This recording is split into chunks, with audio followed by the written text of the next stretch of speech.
یا رحمت للعالمین ادرک لزین العابدین۔ کن حالات میں یہ نازل ہوئی؟ یہ سورہ توبہ کی ہے آیت، اور سورہ توبہ جو ہے یہ مدینہ طیبہ میں نازل ہوئی ہے۔ اس میں صلح حدیبیہ والا معاملہ بھی ہے، اس میں فتح مکہ کا بھی ذکر ہے، اور اس میں جنگ حنین کا بھی ذکر ہے، طائف کی سرگرمیوں کا بھی ذکر ہے۔ یہ سارے معاملے کیا ہیں؟ یہ سارے معاملے جان دینے کے ہیں، مال خرچ کرنے کے ہیں، وطن خرچ کرنے کے ہیں، ہجرت کرنے کے ہیں۔ ہجرت کرنا، مال خرچ کرنا، دوستوں سے لڑنا، باپوں سے لڑنا، بیٹوں سے لڑنا، اقربا سے لڑنا، اور عشق رسول کو اپنا وطن بنا لینا۔ اپنا وطن دنیا میں کسی کو نہ سمجھنا، جس جگہ محبوب ڈیرے کو پسند کرے بس اس کو پسند کر لینا۔ ہاں، تو یہ جنگی سرگرمیاں، یہ انقلابات، یہ سارے سامنے ہیں۔ اس وقت جب کہ یہ حکم ہوا کہ اب جتنے بھی کامل ایمان والے لوگ ہو وہ مکے سے ہجرت کرو، بلکہ ایک طبقہ مفسرین نے وہ قول بھی نقل کیا ہے جس میں یہ لکھا ہوا ہے کہ فتح مکہ سے پہلے پہلے یہ حکم تھا جو آدمی ایمان رکھتا ہے اور ہجرت کر سکتا ہے پھر وہ نہیں کرتا تو کافر ہو جاتا ہے۔ ہاں، وہ کہاں سے ہجرت نہیں کرتا؟ مکہ شریف سے۔ جہاں ایک سجدہ کیا جائے تو 1,00,000 سجدے کا ثواب ملتا ہے، پر مکے میں رہتا ہے لوگوں، بھائی بات توجہ سے سننی ہے، کوئی شور و غوغا بالکل نہیں کرنا۔ میں بھی اب چراغ سحر ہوں، میری باتیں بھی آپ توجہ سے سن لیں، پتہ نہیں پھر کبھی ملاقات ہوتی ہی نہیں ہوتی۔ باتیں بڑی سمجھنے والی ہیں۔ مکے شریف سے ہجرت کے معاملے کو فرض قرار دیا، اور طاقت کے ہوتے ہوئے اگر ایک طبقہ مفسرین کا یہ قول نقل کر رہا ہو، سب اس پر متفق نہیں ہے لیکن اکثریت اس پر متفق ہے کہ فتح مکہ سے پہلے ہجرت اس فرضیت کی تھی کہ مکہ شریف میں رہتے ہوئے، ایمان رکھتے ہوئے، قدرت کے ہوتے ہوئے اگر وہ آدمی ہجرت نہیں کرتا تو کافر ہو جاتا ہے۔ وہ مکے میں رہے، مکہ نہ چھوڑ سکے تو کافر ہو جائے۔ وجہ کا یہ دراصل محبوب کبریا کی محبت کے موازنے کا ٹائم ہے۔ پتہ یہ چلنا چاہیے کہ اس کو مکہ اچھا لگتا ہے یا محبوب کبریا اچھا لگتا ہے۔ اگر یہ وقت پر فیصلہ نہیں کر سکا تو ہمارے کاغذات میں یہ دائرہ ایمان سے خارج ہو گیا۔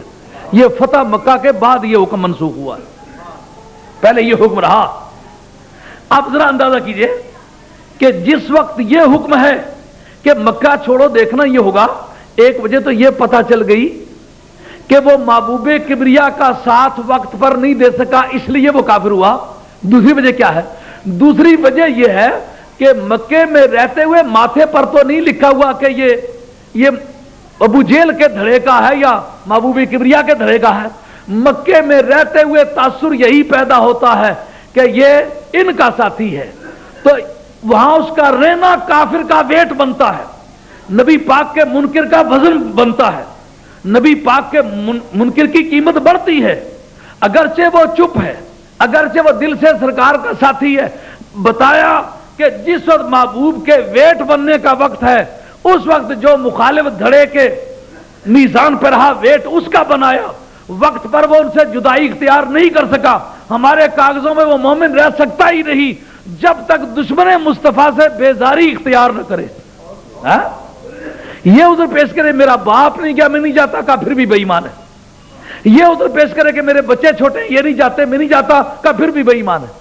کب میں جاتا ہوں پر بیوی ہے، چچیری ہے، خلیری ہے، یہ رشتہ ہے، بڑی نیک ہے، مسلمان نہیں ہوئی یا ہو گئی ہے تو جاتی نہیں۔ کہ اگر یہ عذر تیرے سامنے معقول ہے اور محبوب کبریا کی زلف دوتا سے بچھڑا ہوا زندگی گزار رہا ہے، ہمارے کاغذوں میں تو بے ایمان ہے، کافر ہے۔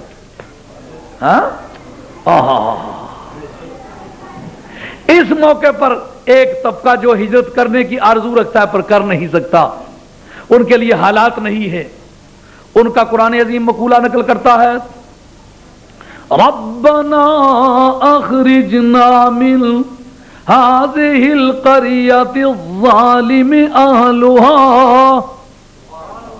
آج کا جو نیشنلزم ہے، علاقائی تعصب ہے، صوبائی تعصب ہے, لسانیاتی تعصب ہے جی, وہ ہے تو بدعقیدہ لیکن میرے گاؤں کا, اس لیے میں مجبور ہوں. ہاں یہ مجبور بڑی پرانی گھسی ہوئی لغت ہے, اور یہ کافروں کا گھسا پٹا ہوا یہ عذر ہے. مومنوں نے اس عذر کو کبھی قبول نہیں کیا.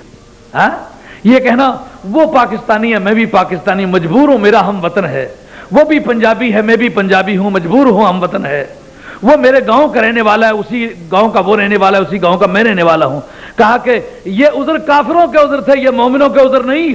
پہلے تو دیکھ جس کا تو نے کلمہ پڑھا ہے اس معاملے میں تیرے ساتھ ہے کہ نہیں.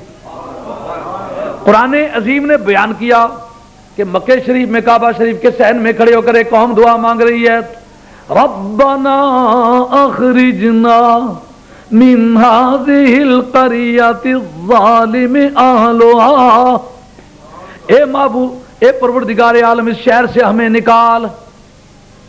آپ لوگ اس وقت پیسے خرچ کر کے مکہ شریف جا رہے ہیں نا, یہاں آپ نے جو نماز پڑھی اس کے مقابلے میں 1,00,000 گنا ثواب زیادہ ہے. ایک نماز پڑھی ہے, پڑھ لی آپ نے, وہاں آپ نے ایک پڑھی ہے تو 1,00,000 گنا ثواب ملے گا. یا ایک کا 10 گنا, وہاں ایک کا 1,00,000 گنا. کتنا فرق ہے؟ تو جہاں 1,00,000 گنا ثواب ملتا ہے وہاں وہ دعا مانگ رہے مولا کریم یہاں سے نکال. ہاں عربی ان دنوں بھی تو بولتے ہی ہوں گے. کعبہ شریف ان دنوں بھی تو کعبہ ہی تھا, ثواب میں تو کوئی فرق نہیں آتا, ثواب تو وہی رہا تھا. لیکن فرق کیا تھا؟ فرق یہ تھا کہ محبوب کبریا بستے ہیں مدینے شریف میں اور ہم ان سے بچھوڑے میں ہیں. ثواب کم صحیح, ہم اس پر راضی ہیں.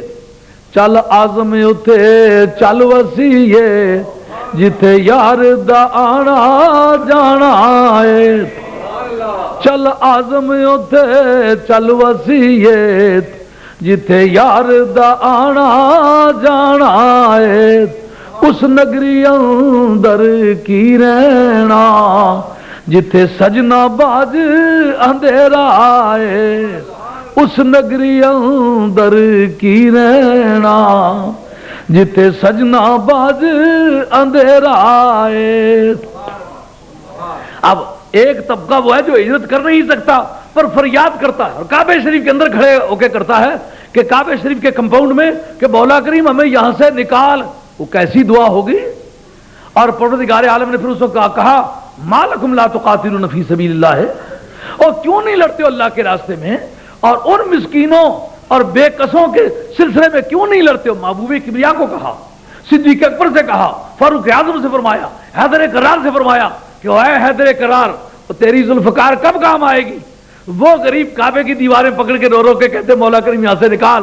اے حیدر کرار تیری ذوالفقار حیدریہ برکت میں آنی چاہیے. ہاں اے محبوب کبریا اب تیرے اس طرف منہ کر کے چلنے کا وقت ہے, اب راست پار ہونے کا ٹائم ہے. اب تیگو سنا لے کے اپنے غلاموں کو کہو کہ سر بکف ہو کر کے میدان میں نکلو, اس لیے کہ وہ ہمارے عاشق اب کعبے کی دیواریں پکڑ پکڑ کے رو رہے ہیں. محبوسیت الظالمین فی الموکب والمزدحم